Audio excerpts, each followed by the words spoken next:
I love my crepe myrtles. And what I'm just recently learning is there are a lot of crepe myrtles to choose from. I am here with Isaac from Spring Gardens Nursery. And Isaac, talk to us about the variety of crepe myrtles that we can choose from. Well, you got different varieties, different colors.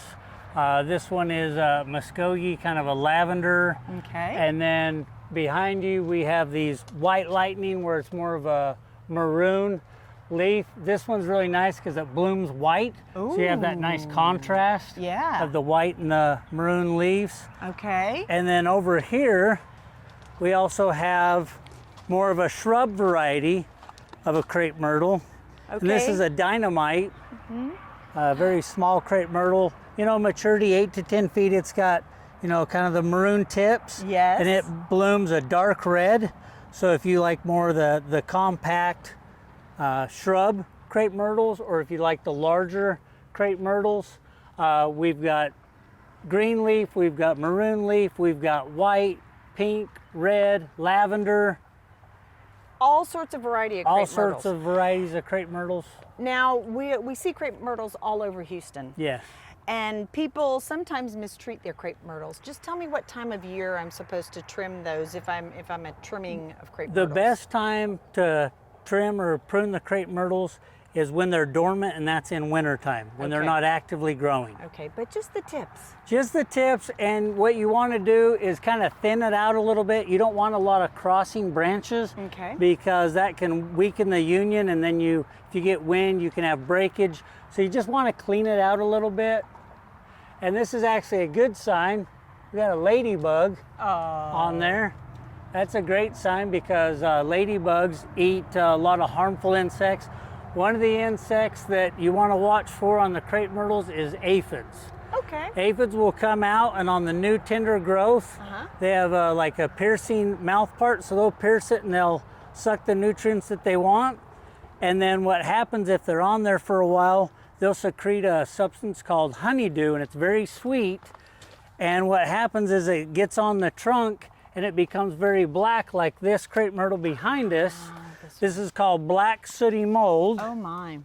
And you can remove it. You just get some, you know, soapy water, spray it on there, and you can just kind of, you know, rub it off with maybe a rag. And then we also want to be careful. Can we prevent that? You can't prevent it with, you know, you want to watch when the leaves are coming out. You can do a granular, like insecticide.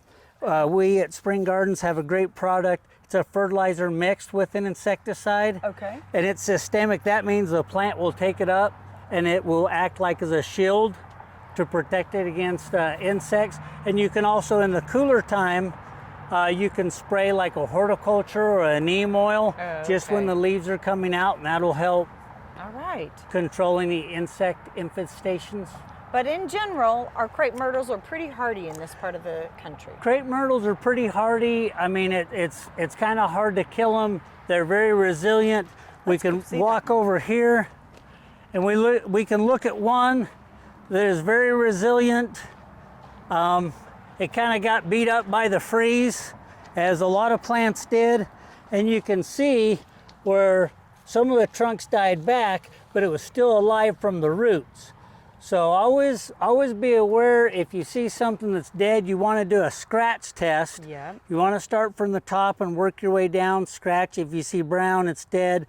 But usually when we get into spring, you'll see new growth. And so what I usually do is go to the new growth and cut just above the new growth, and it will come back. Well, this new growth is very happy. Yes. So don't give up on your plants. Don't give up. And I love my crepe myrtles. Yes. So there's such a variety to choose from, whether you want a shrub or you want a tree. Right. And even the color of the leaves and flowers of the trees. There's some nice ones blooming back there. Yep. If Beautiful. we want to go look at those. And this is more kind of the small to medium variety.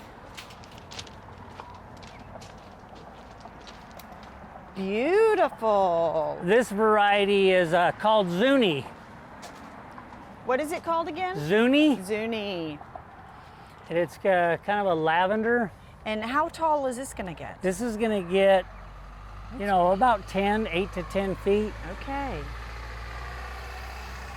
And you can kind of keep them at that height just by, you know, periodically. After it blooms, you can snip the tips. And that one thing, it helps it become fuller, and it also prevents the seed pods from dropping, and you have volunteer crepe myrtles. Right, little extras. Now right back here, this one almost looks like the tree that you were showing us earlier. Yes, it's very similar. This is a black diamond pearly purple, and it'll have like a lavender or purple bloom. Very striking, the contrast, especially if you have like a lighter house. You put this, it'll really pop, and then if you put a gray or a lime in front of it, it's a more nice of contrast. more of a shrub. Yes, yes. Well, quite a variety to choose from. We have so enjoyed the Crepe Myrtle conversation, and this is HomeShowGardenPros.com.